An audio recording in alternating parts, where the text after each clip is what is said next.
Tante.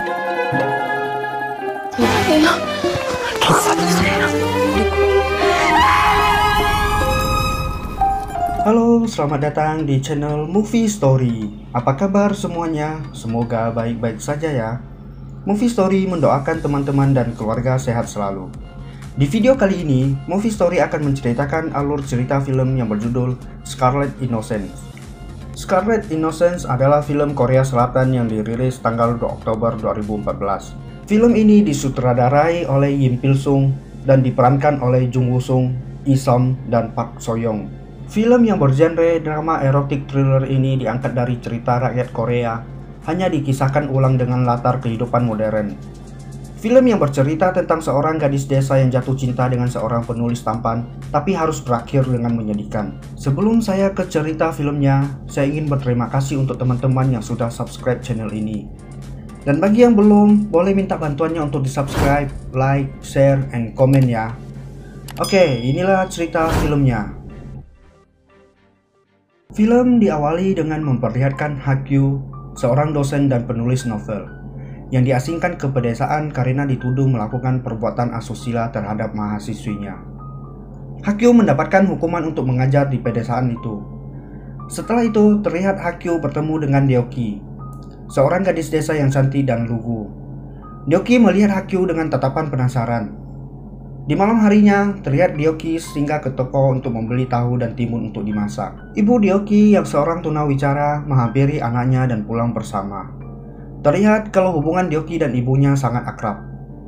Keesokan harinya, Hakyu bertemu kembali dengan Deoki sewaktu membeli minuman di mesin penjual minuman. Deoki bercerita kalau dia bekerja di taman ria ini dan tidak pernah melihat orang bermain dengan pakaian lengkap. Hakyu pun mengatakan kalau dia datang bukan untuk bermain, tapi mengajar di dekat taman ria itu. Deoki pun memutuskan untuk mengikuti kelas menulis karena Deoki tertarik dengan Hakyu. Setelah selesai mengajar, Deoki pulang dan disusul oleh Hakyu dari belakang. Tapi Deoki malah mengikuti Hakyu sampai tujuan, padahal rumah Deoki telah lewat. Keesokan harinya, Hakyu pergi ke taman ria untuk bertemu Deoki. Setelah itu, Hakyu mengajak Deoki untuk pergi minum. Dan Hakyu menjawab telepon dari anaknya yang bernama Chungi untuk menyuruhnya pulang ke Seoul. Awalnya Hakyu berniat pulang dan sudah naik ke bis. Tapi tak lama Hakyu turun lagi dan mengajak Deoki ke rumahnya. Kucing mana yang nolak dikasih ikan, ya kan? Sikat bang! Keesokan malamnya, Hakyu dan Deoki masuk ke taman ria secara sembunyi-sembunyi. Mereka lalu naik komedi putar. Setelah di dalam, Hakyu pun mulai menggoda Deoki. Tapi di bawah terlihat penjaga melihat aksi mereka. Sontak saja menjadi gosip di keesokan harinya, tapi tidak sengaja terdengar oleh ibu Deoki. Ibu Deoki pun sedih mendengar itu. Adegan pun berlanjut memperlihatkan hubungan Hakyu dan Deoki yang semakin mesra, sampai Hakyu membelikan sepatu yang diinginkan oleh Deoki dan meminta pelukis jalanan untuk melukis Deoki. Malam harinya, Hakyu memberikan sepatu yang diinginkan oleh Deoki. Deoki pun membalas kebaikan Hakyu dengan memberikan kegiatan yang membakar kalori. Duh, betapa baiknya Deoki ini masih memperhatikan kesehatan Hakyu.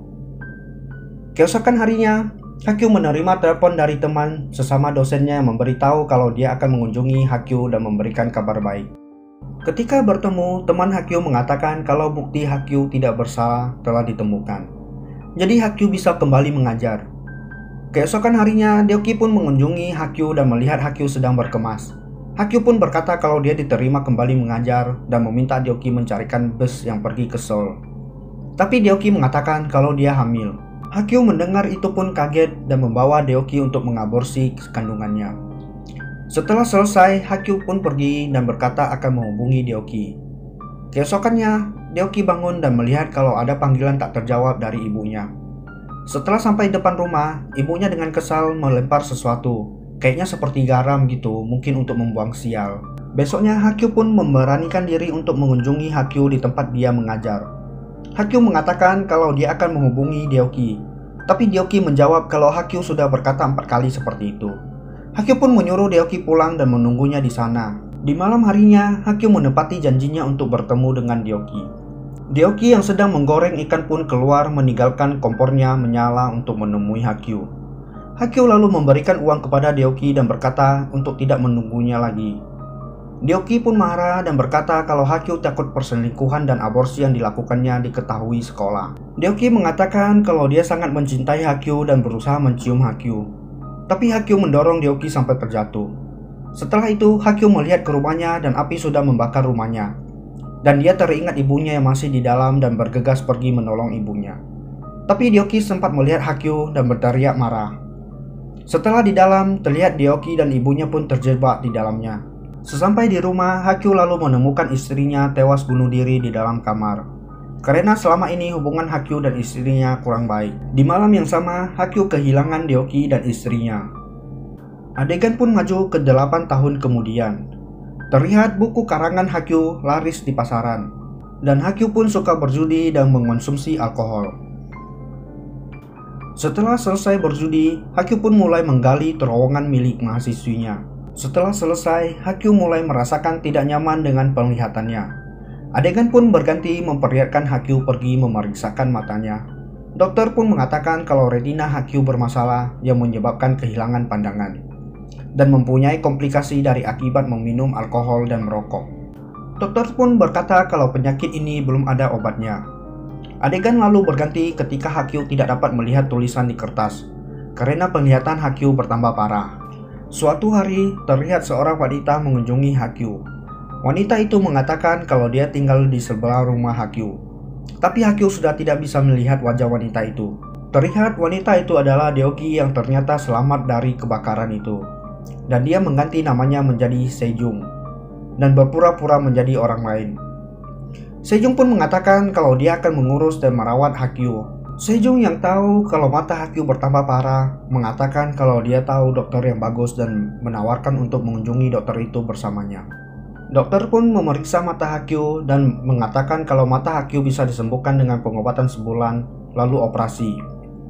Sebulan kemudian, Sejong dan Hakyu mengunjungi dokter itu kembali dan dokter mengatakan kalau akan melanjutkan ke tahap selanjutnya. Di sini terlihat kalau Sejong dan dokter itu telah bekerja sama.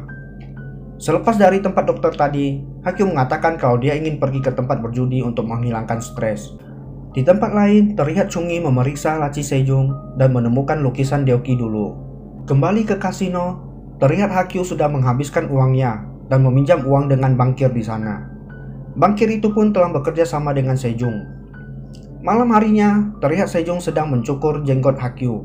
Hakyu pun berkata dia bisa melakukan apapun untuk membayar hutangnya kalau bisa melihat. Dan dia juga ingin melihat wajah Sejong. Mereka pun melakukan penggenjotan, tapi aksi mereka terlihat oleh Chungi. Keesokan harinya, Hakyu dikunjungi oleh bankir yang meminjaminya uang. Hakyu berkata kalau dia akan mengembalikan uang yang dia pinjam. Tak lama, Chungi pulang dari sekolah. Bankir itu pun pergi dari rumah Hakyu. Chungi melihat tumpukan foto di meja yang ternyata adalah foto dirinya yang diambil diam-diam. Beberapa hari kemudian, bankir itu pun kembali ke rumah Hakyu dan meminta Hakyu untuk menandatangani izin membawa Chungi ke Jepang. Tapi Hakyu menolak. Akhirnya bankir itu pun menghajar dan memaksa Hakyu menandatanganinya. Hakyu pun diberi sejumlah uang oleh bankir itu. Chungi dibawa pergi oleh bankir itu dengan kapal. Bankir itu pun bercerita kalau Sejong adalah Deoki dan mengatakan kenapa Chungi tidak curiga ketika ada tetangga baru yang baik kepadanya. Karena tujuan Deoki adalah membalaskan dendamnya dengan menghancurkan Hakyu. Adegan pun berganti 6 bulan kemudian. Terlihat kalau Deoki masih mengurus Hakyu. Pada saat memandikan Hakyu, Deoki pun mengungkapkan kalau dia adalah Deoki. Hakyu yang mengetahuinya pun tidak bisa berbuat apa-apa. Adegan pun berganti memperlihatkan Hakyu berjalan ke kamar dan melihat Deoki melakukan pengeboran dengan dokter mata yang mereka kunjungi. Ketika Deoki dan Hakyu berjalan-jalan, tiba-tiba muncul Chungi menyapa mereka. Deoki pun kaget dan takut melihat Chungi. Chungi mengatakan kalau dia bertemu dengan pria tua kaya dan tinggal bersamanya. Lalu ketika Deoki sedang mandi, Chungi melihat bekas luka bakar di punggung Deoki. Chungi pun berkata kalau dia akan membalaskan seperti yang telah dia perbuat kepada dia dan ayahnya. Adegan pun berganti memperlihatkan Deoki pergi ke tempat dokter itu, dan tempat praktiknya telah diobrak-abrik oleh seseorang. Ketika keluar dari sana, Chungi telah menunggu Deoki. Chungi mengatakan kalau dia tahu kalau dokter itu membantu Deoki membuat mata Hakyu menjadi buta. Chungi pun mengatakan kalau ayahnya akan melihat lagi dengan mata Deoki. Deoki pun dibawa ke tempat mereka akan melakukan transplantasi mata.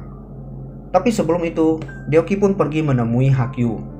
Terlihat kalau Deoki masih memiliki perasaan dengan Hakyu. Hakyu pun tidak mengetahui kalau matanya akan diganti dengan mata Deoki. Hakyu mengatakan akan memulai dari awal lagi dengan Deoki setelah operasi mata, dan berharap Deoki memberinya kesempatan kedua. Lalu tak lama mereka pun dibius. Di adegan terakhir, terlihat Deoki yang telah buta dihampiri oleh Hakyu dan memegang tangan Deoki. Film pun selesai. Well, itulah alur cerita film Scarlet Innocence. Terima kasih telah menonton sampai akhir ya. Semoga teman-teman memahami dan suka dengan alur cerita film ini. Mohon maaf kalau ada salah-salah kata, dan jangan lupa untuk di-subscribe, like, share, and komen ya. Sampai jumpa di video berikutnya. Bye-bye.